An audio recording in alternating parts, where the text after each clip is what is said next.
Hi friends, எல்லாரும் எப்படி இருக்கீங்க? நாங்கள் ரொம்ப மெயின் நல்லா ரோட்லாம் இருக்கோம். இல்ல, பாப்பாவுக்கு சும்மா பாலம். சனிக்கிழமை அன்னைக்கு சமயபுரத்தில் மொட்டை போட்டோம்.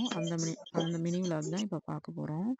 சனிக்கிழமை காலையிலேயே 6 மணிக்கெல்லாம் கிளம்பிட்டோம். சனிக்கிழமை ஏன் சூஸ் பண்ணோம் அப்படின்னா, அன்னைக்கு வந்துட்டு சாமி பார்க்கறதுக்கு கொஞ்சம் ஃப்ரீயாக இருக்கும், ரொம்ப ரஷ்ஷாக இருக்காது அப்படின்னு சொல்லிட்டு அன்னைக்கு சூஸ் பண்ணிட்டு போனோம்.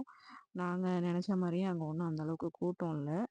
ஒரு 9 மணிக்கெலாம் கோவிலுக்கு போனோம். அப்புறம் மொட்டை அடிச்சுட்டு குளிச்சுட்டு உள்ளார ஒரு 10 மணிக்கு போனோம். ஒரு 1/2 மணி நேரம் தான் ஆச்சு சாமி பார்த்துட்டு வெளியே வர்றதுக்கு. நாங்கள் நினச்ச மாதிரியே ரொம்ப ஃப்ரீயாகவே இருந்துச்சு. உள்ளார ஒரு 4 சுற்று மட்டும்தான் சுற்றுற மாதிரி இருந்துச்சு அந்த லைனில். அப்புறமா போய் சாமி தரிசனம் நல்லா ஃப்ரீயாகவே பார்த்துட்டு வந்துட்டோம். சின்ன பிள்ளைங்கள கூட்டிகிட்டு போகும்போது நம்ம இந்த செவ்வாய்க்கிழமை, வெள்ளிக்கிழமை, ஞாயிற்றுக்கிழமை இந்த மாதிரி டைமில் கூட்டிகிட்டு போனாலே நமக்கு ரொம்ப கஷ்டமாக இருக்கும் கூட்டத்தில். அதனால தான் நாங்கள் சனிக்கிழமை சூஸ் பண்ணி போனோம். சாமி பார்த்துட்டு அப்புறமா வெளியே வந்து சாப்பிட்டுட்டு நாங்கள் மதியம்லாம் சேஃபாக வீட்டுக்கு ரீச் ஆகிட்டோம் ஃப்ரெண்ட்ஸ்.